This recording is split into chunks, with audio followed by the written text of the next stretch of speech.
दर्शकबिन नमस्कार। कार्यक्रम द रियल टकमा यहाँलाई स्वागत छ। यो कार्यक्रम हरेक हप्ता बिहिबार राति 8:30 बजे, शुक्रबार बिहान 11 बजे र शनिबार दिउँसो 3 बजे देखाउने व्यवस्था गरिएको छ। हरेक हप्ता विभिन्न विषयमा विभिन्न अतिथिसँग हामी बहस गर्छौँ। आज हामीसँग पूर्व वन राज्य मन्त्री तथा संविधान सभा सदस्य भगवती चौधरी हामीसँग कुराकानी हुनुहुन्छ। यहाँलाई कार्यक्रममा स्वागत छ। धन्यवाद सम्पूर्ण एरेना टिभी टिमलाई। पछिल्लो अवस्था हेर्ने हो भने जुन देशको राजनीतिक छ, तपाईँ नेकपाको कार्यकर्ता पनि हो, केन्द्रीय सदस्य पनि हो, पूर्व वन राज्य मन्त्री पनि भइसक्नु भएको छ। अबको यो नेकपाको जुन यो ध्रुवीकरण राजनीति भएको छ, अबको राजनीतिक नेकपाको वे, नेकपाको दिशा, नेकपाको भविष्य कता जान्छ? नेकपा मैले अघि न जोड्न खोजेका थिएँ जे नेकपा पार्टीको अहिले तुरुन्तै यो सिर्जित भएको होइन। 1.5 वर्षदेखि यसलाई चाहिँ अलिकति क्रमशः हुँदै नेतृत्वमा नि त्यस्तो देखियो पोलराइजेसन, ध्रुवीकरण धारहरू।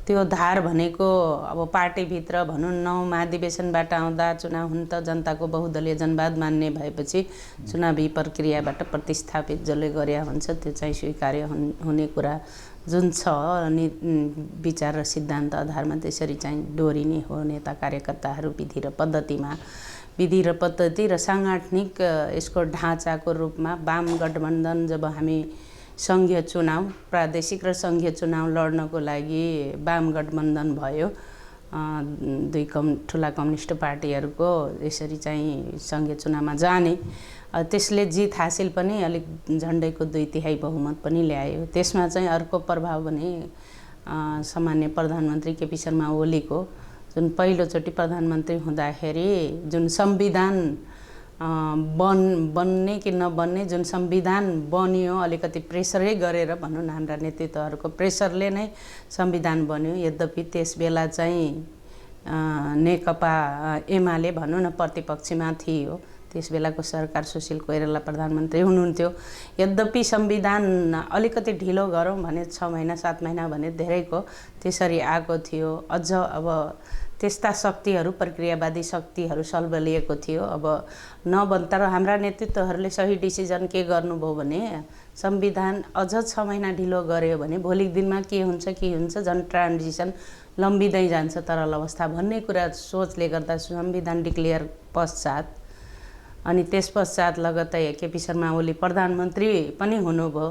तर हामीले अब भनौँ छिमेकीको ठुलो नाकाबन्दी बेहेर्नु पर्यो। त्यो अवस्थाले गर्दाखेरि नेपालीहरू त्यस बेला भनौँ न ग्यास बन्ददेखि मट्टीतेलदेखि लिएर विभिन्न पेट्रोल त्यस्तो बन्द हुँदै पनि त्यसको सामनाले गर्दा केही क्रेडिट उहाँले भोकै भए पनि हाम्रो नेपाली चाहिँ हामी बाँच्न सक्छौँ, दाउरैमा पकाएर साइकलमै हिँडेर विभिन्न, त्यसले गर्दाखेरि जुन सामना त्यो भयो त्यसमा जन एउटा सानो नेपालीको भनौँ न सेकेन्ड जेनेरेसन अहिले अथवा आउने जेनेरेसन, कमिङ जेनेरेसन, साना किड्सहरूले पनि, बच्चाहरूले पनि अथवा स्टुडेन्टहरूले पनि, तिनीहरूले पनि बुझ्यो नेपाल भनेको नेपाली हामी हौँ, नेपाल देश हाम्रो हो, राष्ट्रियताको सवालमा राष्ट्रियता भन्ने बुझ्यो त्यतिखेर।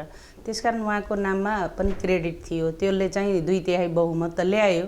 यद्यपि म भन्दिनँ आउँदैन, प्रचण्ड कमरेडको पनि अब बाहुल्यता पश्चिममा रुकुम रोल्पा भन्नु राम्रै होल्ड गर्ने, त्यतातिर पनि सिटहरूमा अधिक आउँदा झन्डै 2/3 त आयो। अब आउँदा यो बिचमा अब भनौँ न आउँदा बिचमा अब भागभण्डा भनौँ न, माथिल्लो शीर्ष नेतृत्व भागभण्डाकै चलिरहेको थियो। उहाँहरू त नगर्न सक्ने भनेपछि यो अहिलेको जुन लफडा छ अहिलेको यो भागभण्डाको लफडा हो। भागभण्डा र पद प्रतिष्ठा त्यही हो। विचार र सिद्धान्त खोइ त देख्यौँ हामी। अनि त्यस पश्चात वाम गठबन्धनपछि 2075 जेठ 3 गते पार्टी एकता, एक त हामी सशङ्कित थियौँ के पार्टी एकता होला कि नहोला। कार्यकर्ता पनि आफै 2 अध्यक्ष एकजुट गराउनु भयो। अहिलेको अवस्थामा फेरि हामीलाई लाग्छ कहिलेकाहीँ 2 अध्यक्षले यो पार्टीको अवस्था यस्तो सिर्जित भयो। कार्यकर्ता हामी र बिचलीमा छौँ। महाधिवेशन गर्ने तयारी थियो। महाधिवेशनको जुन नजिक तपाईँहरू हुनुहुन्थ्यो, तर महाधिवेशन नआइकनै पार्टी फुट्ने सम्भावना बढेर गएको छ। अहिले पार्टी त फुटेको छैन। पार्टी त आधिकारिक रूपमा फुटेको छैन, अझै पनि कोसिस छ जनता कार्यकर्ता मेरो त अन्तिमसम्म पनि त्यही लक्ष्य चाहिँ नफुटोस्, यसरी नै जाओस्। कम्तीमा महाधिवेशनसम्म गइदियो भने त्यहाँबाट जो चुनेर आउँछ त्यसैलाई हामी जस्तै अहिले प्रधानमन्त्री केपी शर्मा ओलीले जुन कदम चाल्नु भएको छ के भन्नुहुन्छ अहिले, जुन यो ठिक हो कि बेठिक हो? यो अहिले सामान्य प्रधानमन्त्रीज्यूले केपी शर्मा ओलीले जुन अन्तिम अवस्था मैले भने नि, यो अहिलेको तुरुन्तै सिर्जित 2-4 हप्ता अथवा 1 महिनाभित्रको कुरा होइन।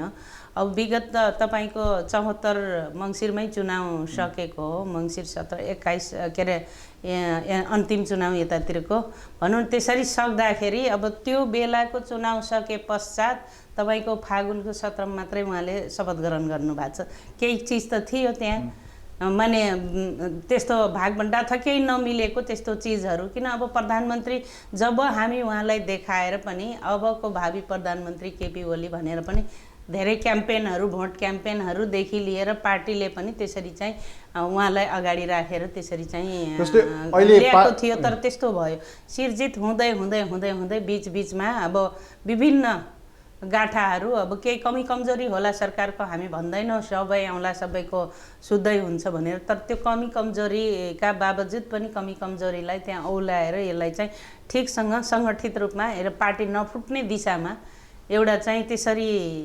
सबैजना श्रद्धेय नेताहरू हुनुहुन्छ, पूर्व प्रधानमन्त्रीज्यूहरू हुनुहुन्छ अथवा यता प्रधानमन्त्रीज्यू हुनुहुन्छ, सबैजना त्यो लेभलको भइसकेपछि कम्तीमा नेपालीहरूले 5 वर्षको लागि हामी जुन म्यान्डेट मागेका थियौँ स्थिर सरकार, र आफै नेपाली लिडरहरूले 5 स्थिर सरकार चलाउन सक्छ है भनेर देशी विदेशी सबै शक्तिहरूलाई भनौँ न एउटा एक खालको सन्देश पुग्थ्यो। तर भएन, यो भइहाल्यो। अब परिस्थितिजन्य सिर्जना भइगयो। यो हुनको लागि, यसलाई हुनु नदिनको लागि धेरै कोसिस गर्नुभयो प्रधानमन्त्रीले। अब यसलाई अन्तिममा हुँदाहुँदै अब कुमलटार बैठक समेत पनि जानुभयो।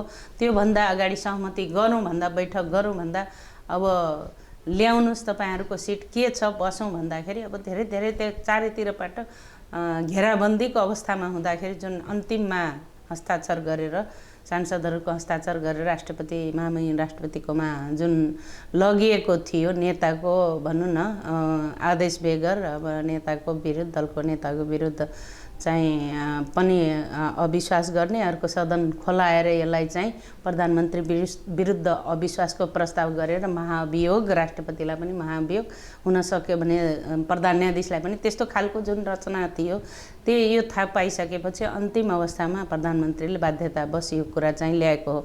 अब जहाँसम्म छ संवैधानिक निकायको कुरा पनि आयो। संवैधानिक निकायको लागि अब यसलाई बाटो खोल्नको लागि तपाईँको 1.5 वर्ष अगाडि त्यसको अध्यक्षहरू तोकिसकेको अवस्था छ संवैधानिक आयोगहरूमा।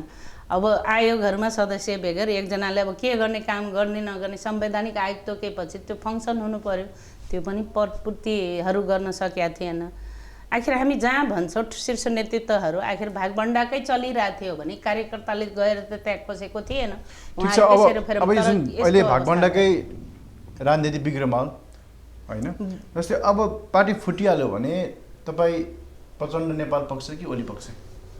अब प्रष्टै देखिसक्यो नै ओली पक्ष। प्रधानमन्त्रीज्यूले यो कदम राखेकोमा हामी अब नयाँ जनादेश कुनै पनि इन्टरनेसनल लले भनौँ न यो संसदीय प्रणालीमा बहुमतको प्रधानमन्त्रीले यदि उसलाई बाधा बेवधा अडचन गरायो भने सरकार चल्न नदिन सक्ने त्यसको फङ्सनिङ जुन सरकारले लिएको एजेन्डा अथवा पार्टीले नै बोकेको समाजवाद त्यो चाहिँ संविधानमै कोरिएको छ। नेपाली त्यसलाई पुरा गर्नको लागि उहाँले समृद्धिको पक्षमा जे होस् अधुरो अथवा त्यस्तो कामहरू जुन गर्दै हुनुहुन्थ्यो सरकारले काम गर्ने द्रुत के अरे द्रुत बाटो अथवा 6 लेन को यो सदरमुकाम जोड्ने बाटाहरूदेखि लिएर पहाडी लोकमार्गदेखि मदन भण्डारी राजमार्गदेखि विभिन्न अनि हाइड्रोको पनि अब त्यस्तो ग्रिडहरू भनौँ न अहिलेसम्म त हामी छिमेकी देशको खुल्ला बोर्डर भनौँ न एक खालको हामीलाई केही नलाग्ने दक्षिणतिर छौँ, तर कहिले पनि नेपालले मलाई लाग्छ ग्रिडै राख्नको लागि पनि हामीले ग्रिड राख्न दिएका छौँ अरूलाई, चाइनालाई, भारतलाई, सबैलाई त्यसरी छ खुल्ला। तर हामी गएर अर्काकोमा राखेर हामी उत्पादन गर्ने हाम्रो सम्झौतामा त्यसरी छैन। त्यो कुराहरू नाका खुलाउने कुराहरू प्रधानमन्त्री जुन गर्नुभयो यो चिज अलिक पुरा होस् भनेर मात्रै स्थिर सरकार भनेर त्यो गर्न खोज्नु भएको थियो। अलिकति म यहाँ अलिकति यसलाई प्रसङ्ग चेन्ज गर्न चाहन्छु। जस्तै अहिले जुन नेकपा सरकारमा छ, नेकपाको एउटा अध्यक्षले सरकार चलाइराख्नु भएको छ, अर्को अध्यक्ष सडकमा हुनुहुन्छ, यसो के अर्थ छ? पार्टी पनि सरकार पनि एउटै पार्टीले चलाउने, आन्दोलन पनि एउटै पार्टीले गर्ने, जनतालाई अलिकति भ्रम भयो कि? अलिकति यो नहुनु पर्थ्यो, भइहाल्यो। मैले भने भइहालेको छ। तर यसलाई सम्हालेर भोलि पर्सि अब उहाँ कमरेडहरू पनि, अब प्रचण्ड कमरेड, श्रद्धेय कमरेड नै हुनुहुन्छ, हाम्रो माधव कमरेड श्रद्धेय कमरेड हुनुहुन्छ, झलनाथ कमरेड, अब सबै उहाँ श्रद्धेय कमरेडहरू हुनुहुन्छ, पूर्व प्रधानमन्त्रीज्यूहरू।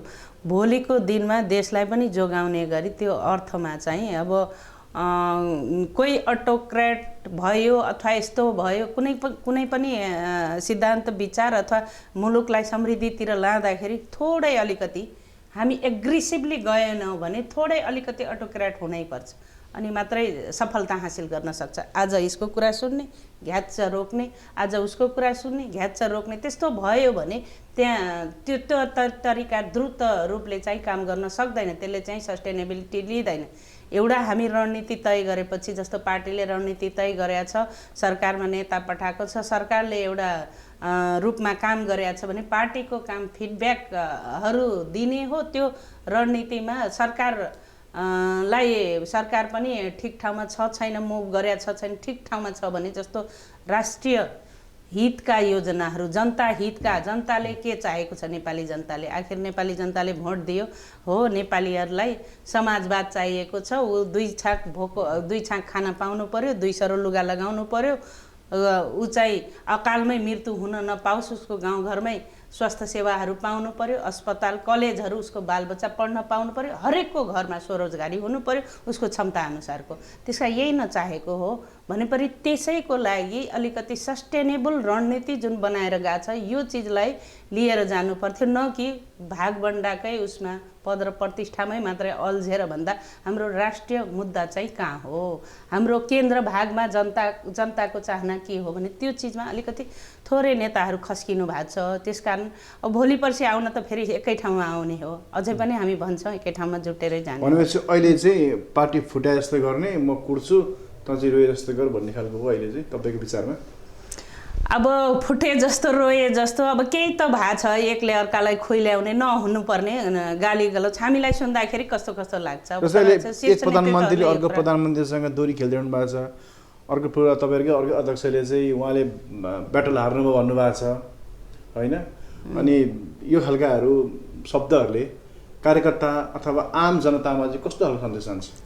एक खालको अब यस्तो हो, धेरै जसो अब केही कार्यकर्ताहरू बिचमा पनि जस्तो जो चाहिँ भोटरसँग डाइरेक्ट कनेक्टेड छ, जनतासँग रिलेटेड, आम जनता भनौँ न, जो कार्यकर्ता छ, कार्यकर्ता पङ्क्तिले त एक खालको अब बुझेर अब संस्थापन हामी जता हुन्छौँ त्यतातिर लाग्ने र तर केही कार्यकर्ता र केही जनतासँग बढी झुकाउ हुनेहरूले सूर्य कता जो चाहिँ अब ह्याबिचुअल भएको छ, जो चाहिँ पूर्व नेकपा एमालेसँग आबद्ध अथवा पूर्व माओवादीसँग आबद्ध, हामीलाई हँसे हथौडा भए हुने, कहिले भन्छ यसो हुने, अब भोलिको दिनमा के हुने। अब दुईटा ठुला कम्युनिस्ट पार्टी नेकपा एमाले, पूर्व नेकपा एमाले र पूर्व माओवादी केन्द्र दुईटा एक ठाउँमा भयो, त्यो बन्यो नेकपा। अब नेकपाले पायो सूर्य आधिकारिक चिन्ह, सूर्य चिन्हलाई ल्याइसकेपछि यता आधिकारिक पायो, अनि अब फेरि पूर्व नेकपा एमाले बन्ने, पूर्व माओवादी, त्यो हुँदैन, बरु नेकपै रहेर यो के हुन सक्छ? अबको जुन तपाईँहरूको आन्दोलन छ, जुन तपाईँहरूको पार्टीभित्रको लडाइँ छ, अबको लडाइँ भनेको चाहिँ जुन दुईवटा खेमा छ अहिले, प्रचण्ड माधव नेपाल र केपी ओली शर्मा जुन खेमा छ, अबको तपाईँको लडाइँ भनेको सूर्य चिन्हमा हो? किन सूर्य चिन्ह ब्रान्ड छ? अब यस्तो हो, आम भनौँ न जनताको उसमा एक खालको नेकपाले अब त्यतिखेर वाम गठबन्धन चुनाव लड्दा हुन त हालाकि फरक हँसिया हथौडा पनि माओवादीको उसबाट त्यसरी लिएर जानुभएको थियो। अहिले नेताहरूले कार्यकर्ता भन्दा पनि सूर्यलाई नै एकताको उसमा जुन पार्टी आयो एकता महाधिवेशन गरेर नि त्यसपछि अध्यक्ष चुन्ने र अथवा नेकपाले जुन ग्र्याब गर्यो सूर्यलाई धारण गर्यो सूर्यलाई धारण गरिसकेपछि आम कार्यकर्ताको भनाइलाई सूर्य चिन्ह चाहियो अनि सूर्य चिन्ह आधिकारिक हेर्दाखेरि हामीले जे हो सबै यसलाई मिडियामा कति बोल्न हुन्छ हुँदैन हामी अनुमान गरौँ चाहिँ संस्थापन जता हुन्छ त्यतातिर आउने हो अथवा यदि सूर्य पाएन भने कसैले पनि नपाउने त्यो पनि अवस्था भोलि अदालतले छिनोफानो गर्ने विषय हो यो यसको अबको मुख्य लडाइँ भनेको सूर्य चिन्हमा सूर्य चिन्ह अब केही अब विधि विधानहरू अब त्यस्तो उहरू मेन अब त्यो काम गर्न नदिँदाखेरि अबको लडाइँ भनेको अब जनतामा नयाँ जनादेशको लागि प्रधानमन्त्रीज्यूले नयाँ जनादेशमा जानुपर्छ यदि मलाई कामै गर्न दिएन भने अन्तिम आधार त जनता हो अन्तिम आधार जनता हो भने जनतासँग जाने मलाई फैसला काम कसले नदिएको प्रतिपक्ष नेपाली काङ्ग्रेसले नदिएको हो कि राप्रपाले नदिएको हो कि होइन जे होस् आफ्नै पार्टीभित्र नदिएको हो कि प्रतिपक्षीले पनि नदिएको हुन सक्ला जस्तो अब तपाईको संवैधानिक अङ्गहरूको लागि संवैधानिक सुनवाईमा अब त्यहाँ प्रतिपक्षीको पनि त नेता आउनुपर्छ प्रतिपक्षी नआए पनि कम्तीमा आफ्नो नेता त उपस्थित हुनु पर्यो आफ्नो सभामुख त हुनु पर्यो अब यसरी अड्केलो अनि भनेपछि घरभित्रकै जुन झमेलाले यो त प्रष्टै छ घरभित्रको झमेलाले गर्दाखेरि अनि संसद विगमन गर्न पाइँदो रहेछ त घरभित्रकै झगडा त्यसलाई मान्नु भएन सरकारले फङ्सन गर्न पाएन नि त सदन फङ्सन हुन पाएन नि त नीति नियम कानुन केही त त्यो पनि त अधुरै होला नि त्यसलाई पनि एमेन्डमेन्ट गर्नु अब हामी कार्यक्रमको अन्तिम सरकार बहुमतको सरकारले म फेरि भन्छु नेपालको ऐन कानुनमा अथवा नेपालकै दफाहरू कोट्याउँदै जाँदाखेरि दोस्रो पटक अथवा सम्मतेसरी चाहिँ संविधान विघटनै नभएको त्यस्तो अवस्था रहेको छ भने मात्रै विघटन गर्न नपाउने संविधान त के अरे संसद त पहिलेदेखि संविधान भन्छु संसद त पहिलेदेखि विघटन भएको अवस्था हो त्यो दफा त कोट गरिएको छ त्यहाँ संविधानमा यदि संविधानकै व्याख्या गर्ने हो भने अर्को कुरा इन्टरनेसनल प्र्याक्टिस के छ भने संसदीय व्यवस्था भने तपाईँ जापानमा इङ्ल्यान्डमा यस्तो देशहरूमा हेर्नुहोस् व्यवस्था बहुमतको सरकार भएको प्रधानमन्त्रीले उसलाई चाहिँ बाधा अड्काउ गरायो भने प्रतिपक्षबाट पनि गराएको हुनसक्छ भित्रैबाट पनि गरायो भनेपछि गराएको खण्डमा उसले चाहिँ जनतामा नयाँ जनादेशको लागि चाहिँ जान पाउँछ ठिक छ अब जुन अहिलेको सरकारले वैशाखमा चाहिँ दोस्रो चरण गरेर दुईपल्ट गरेर चुनाव गर्ने भनेर घोषणा गरेको छ अब चुनाव हुन्छ त वैशाखमा हुनुपर्छ अब तपाईँहरू तयारी हो चुनाव लड्नको लागि तयारी नै हो अब यसपालि चुनाव लड्दाखेरि जनतासँग के भन्नु पर्छ भने जनतासँग भोट माग्ने आधार छन् त यो समृद्धि सुखी नेपाली समृद्ध नेपालको एउटा नारा छ यसलाई चाहिँ पुर्याएरै लानुपर्छ भनेर त्यो खालको नारा छ ठुला योजना गुरु योजनाहरू पनि जाँदै थियो अब विगत कतियौं वर्षदेखि सयौं वर्ष अहिलेसम्म नेपालले पाएको 800 मेगावाट न हो तर यो बीचमा तपाईले 150 मेगावाट यतिकै पनि योजना सफल हुन्थ्यो अझ यो सरकारको कार्यकाल पुरा हुँदासम्म त्यो पनि हुन सक्थ्यो र अर्को कुरा अब विभिन्न जुन भौतिक संरचनाको कुराहरू छ रेल मार्गको कुराहरू अब कतिपय कुराहरू त जोकले उडाउनु भएको थियो प्रधानमन्त्रीलाई